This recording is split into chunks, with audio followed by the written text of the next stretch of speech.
Hi, this is Joe Tochka along with, Greg Shapiro. and our project is Data visualization for survey responses and more, using D3 Sankey diagrams.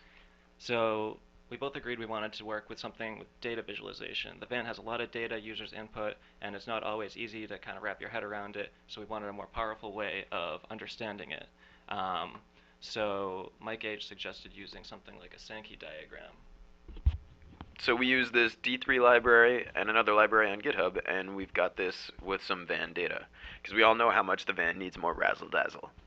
So Joe's going to explain. So basically what the Sankey diagram does is show the flow of data over time. So here it's a survey question, data we took from Ohio.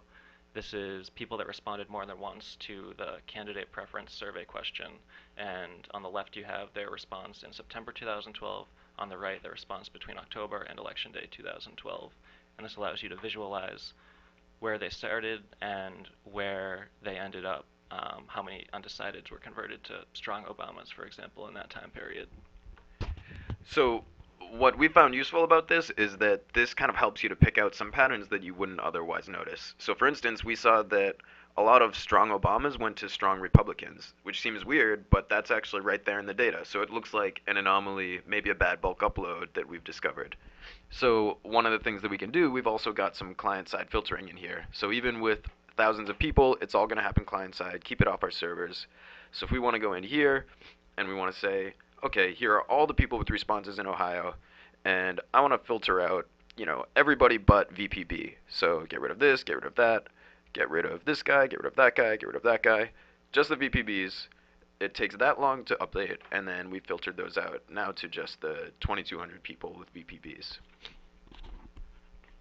So in addition to the Ohio data, we also took a look at some Florida data from the same time period for the same survey question, and there's some interesting patterns. You can filter it to only responses with a minimum number of respondents. Another thing, with the help of Patrick, that we looked at was voter registration data. So this isn't limited to survey questions. So this shows in the voter registration database people who came in with an initial applicant status on the left, and where those went to. You can drag it around to get a better idea if you want to visualize it. So there's a lot of stuff that we think we can do with this. It's pretty exciting.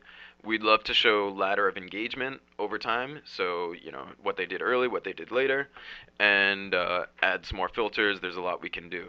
And So let us know if you want the link to play around with this. Special thanks to Patrick Foster for the data assistance, Mike H for the idea to use the Sankey graph, Amanda C, Isha, KDS, and Matt B for their feedback and suggestions. And that's all. Thanks. thanks a lot.